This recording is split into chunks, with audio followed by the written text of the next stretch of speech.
Arkadaşlar merhaba.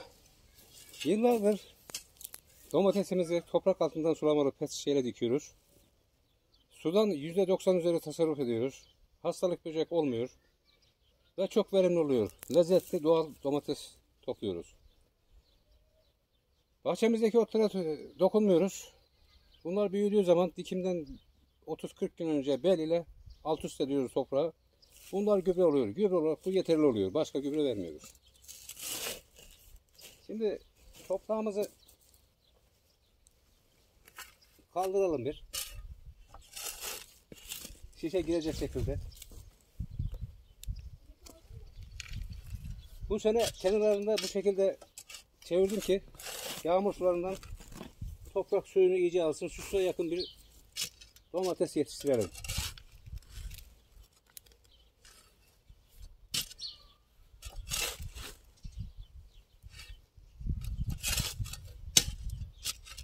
Hatta orada otlar çürür ve gübre oldu.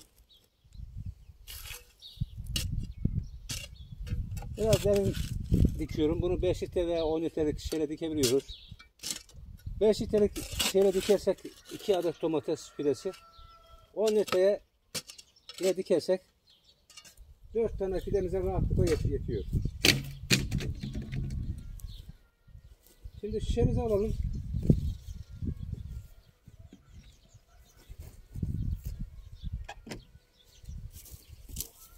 Şişeyi aldık. Şimdi üstten 1, 2, 3. boğumdan bir delik deliyoruz. Matkapla veya beşlik çiviyle. Bu hava alması için. Şişemizi. Biraz genişletelim. Biraz geniş olması gerekiyor. Şimdi alttan 3. boğumdan 1, 2, 3. Şişe çevresine 4 tane delik diyeceğiz.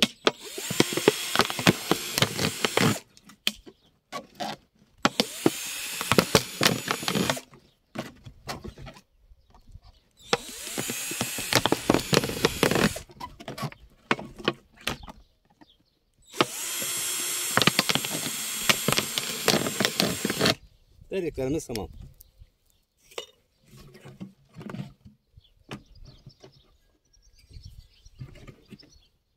Şimdi bu deldiğimiz delikler toprağın 15 santim altında kalacak. O şekilde kenarını dolduruyoruz.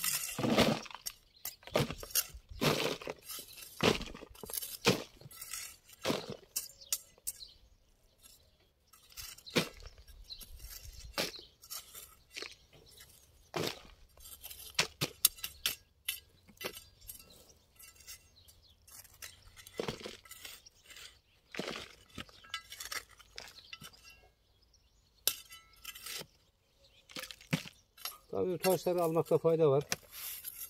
Kökler daha iyi gelişiyor. Ancak çok büyük olmadığı zaman almaya gerek yok.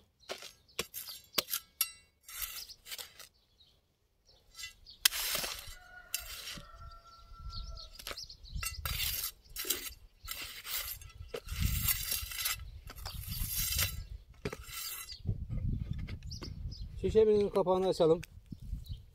Şimdi domateslerde çoğunlukla ilk veren domateslerde dipte çürüme olur. Domates çürür, bozulur. Bunun sebebi şu. Toprakta kalsiyum gübresi var ancak bitkinin alacağı formda değil. Evdeki yumurtalarımız, bunlar kendi yumurtalarımız. Bunların kabuklarını atmıyoruz. Şöyle ayağımızla bunu bastıracağız. Bir poşete koyduk. İyice bastıralım, ezilsin. Ne kadar ezilirse o kadar iyi oluyor. Bu bitkimize kalsiyum gübresi verecek. Bunda değişik mineraller de var. Çok faydalı.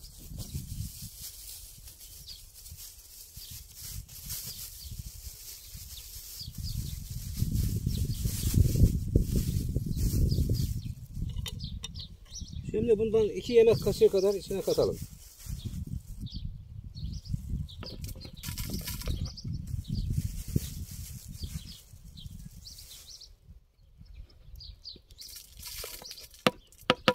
Şu an için bu yeterli.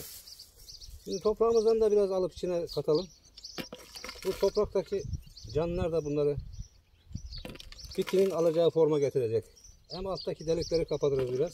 Şu akışı yavaşlar.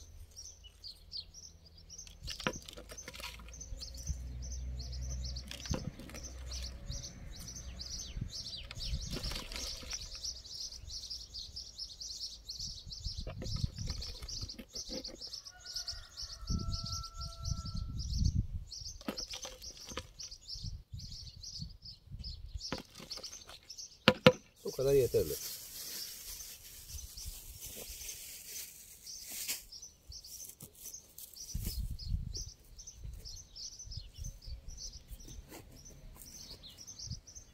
Şimdi buna biraz elma sirkesi katacağız. Elmaları suyun içine 2 ay kadar önce koyduk. 2-3 tane çürümüş elma vardı. Şişe kapağını hafif böyle deldik. Şu şekilde. Hava alması için.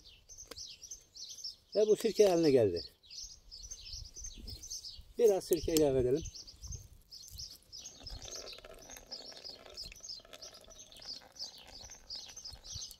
Bu kadar yeterli.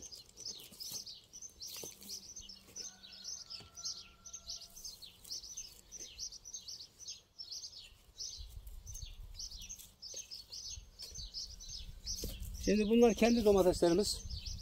Seramızda yetiştirdik ve diktik. Şişenin 10-15 santim uzağından bir çukur açıyoruz.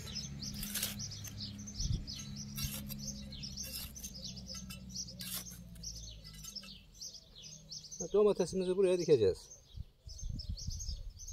Şimdi bu uzamış, bunu yan olarak yatıracağız.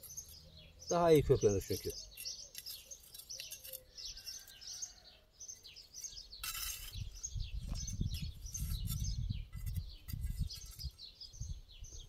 Arkasından diğerini dikelim.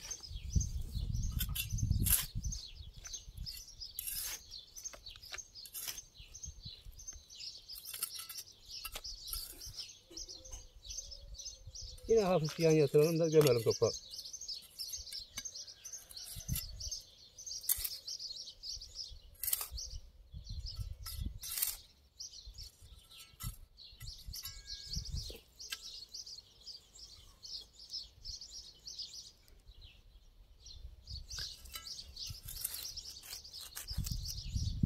Beş litre şişe olursa 2 tane şişe yeterli oluyor. Bunu da yine yan yatıralım.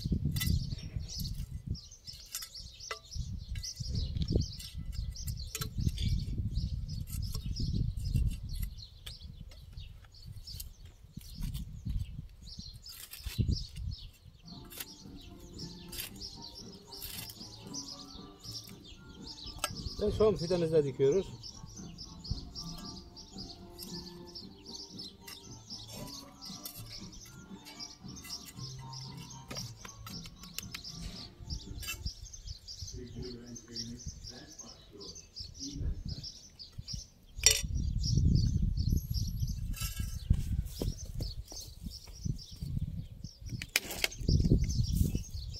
Beş litrelik şişemizin kapağını bu şekilde çiviyle deldik.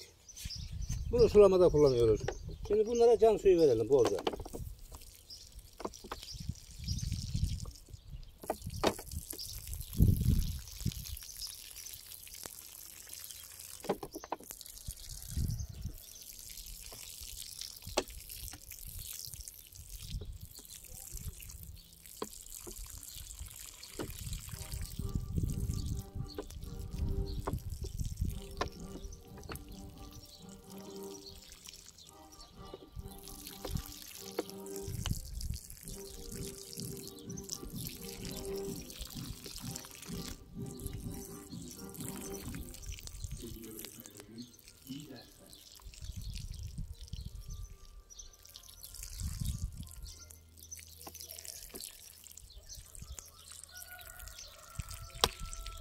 Bu kadar yeterli.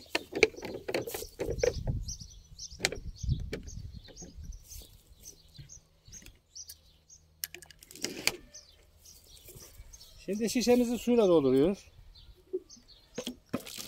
Biraz şöyle kenarlarından alsın. Evet.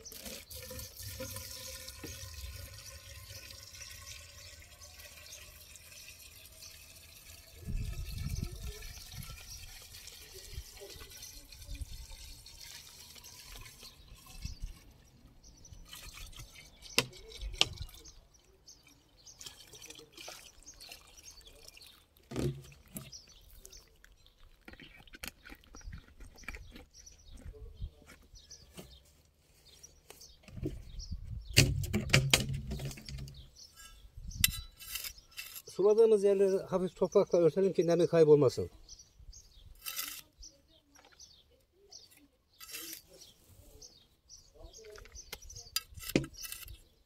Öyle kapatıyoruz hafif. Bastırmaya gerek yok. Bu su bunların dibini bastırır.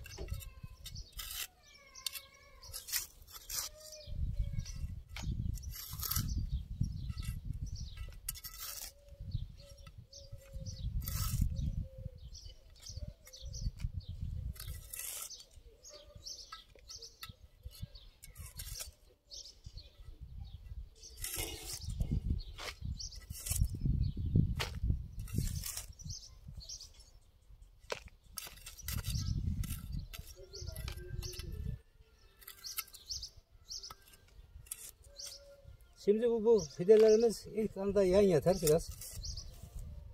Akşam serininden sonra düzelir. Yarın falan düzelir. Ve gelişmeye başlar. Şişeye doldurduğumuz su alt deliklerden, üstteki deliklerden yavaş yavaş akar ve toprağı yanlara ve çok yanlara ve derinlere ıslatır. Bitki kökleri de suyu ve nemi takip ederek çok geniş bir alana yayılır. Yani besinini bulmakta zorluk çekmez. Şimdi bunu topraksız diktiğimiz için 3. gün ve 10. gün hafif bir su daha vereceğiz durumuna bakıp. Arkasından hiç su vermeyeceğiz. Bunlar büyüyene kadar. 15-20 santim olduğu zaman diplerini doldurup bırakacağız çapalayıp hafif. Çiçek açana kadar. Havalar serin giderse, böyle serin giderse. Çiçek açana kadar su vermiyoruz. Sadece bir çapalıyoruz. Çiçek açıp da domatesleri gördüğümüz zaman şişeyi tekrar dolduruyoruz. Sulama şu şekilde oluyor. Ben şöyle yapıyorum. Domateslerin yaprakları koyu yeşil olmuşsa veya büzüşmeye başlamışsa su veriyorum. Ayrıca çiçekleri var ve domatesler tutmuş görünüyor böyle fındık kadar veya leblebi kadar. Bol bol su vermek gerekiyor. Yani şişeyi dolduracağız. Bol dediğimiz bu. 2. güne kadar bir şişe daha yetiyor. Sudan %90'ın üzerinde tasarruf sağlıyoruz. Şimdi burada gübre kullanmıyoruz. İlaç da kullanmıyoruz çünkü yeterli kadar su veriyoruz. Hiçbir böcek olmuyor. Tüm böcekler aşırı sulu bitkilerin yapraklarına gelir. Susuz bitkiye, sert yaprak bitkiye hiçbir böcek gelmez. Yani bir böceklenme olmuyor. Ara sıra da yumurta kabuklarımız olduğu zaman yine böyle takviye ediyoruz. 1-2 kaşık. Ayda bir, 40-45 günde bir, fark etmez olduğu kadar. Domateste çürüme olmuyor. Yoksa diplerinden çürüme yapıyor. %25-30 zayiat oluyor. Bunda ilaç kullanmıyoruz. İlaç kullanmadığımız için tozlayıcı böcekler rahatlıkla geliyor. İlaç kullanırsak faydalı böcekler de ölüyor zararlı böceklerin yanında ve tozlanma olmuyor. Tozlanma problemi olmuyor ilaç vermezsek. Domatesleri kesinlikle budamıyorum. Budadığınız zaman bitki budadığınız yerdeki yaraları kapatmaya çalışıyor. 10-15 gün kaybediyoruz. Ve strese giriyor. Ancak budamazsak bütün dalları çiçek doluyor. Diğer videolarımızda var. Önceki videolarımızda. Aralık ayına kadar, don olana kadar bu bitkiler az veya çok sıcak havalarda domates verecek, domates alacağız. Bu ektiğimiz domates, yani asıl domates bu. Tamamen gübresiz, ilaçsız, kendi halinde budanmadan veren domatesler. Bunlar büyüyecek, toprağı kapatacak. Ne kadar çok kapatırsa o kadar iyi, çünkü toprak ısınmıyor. Toprak ısındığı zaman köklere zarar oluyor, kökler çalışmıyor. Şimdi bu koyduğumuz sirke ve toprak içindeki canlılar alttan toprağı canlandırıyor. Toprak canlanıyor. Bunlar çalışmaya başlıyor. Ve gübre oluyor. Gübreli toprak oluyor bu. Gördüğünüz gibi beller çok rahatlıkla eşiliyor. Önceden kesinlikle kazmayla biraz zor eşilirdi burası. Bunun yüzünden böyle yaptığımız için düzeliyor. Teşekkürler. Tekrar görüşmek üzere.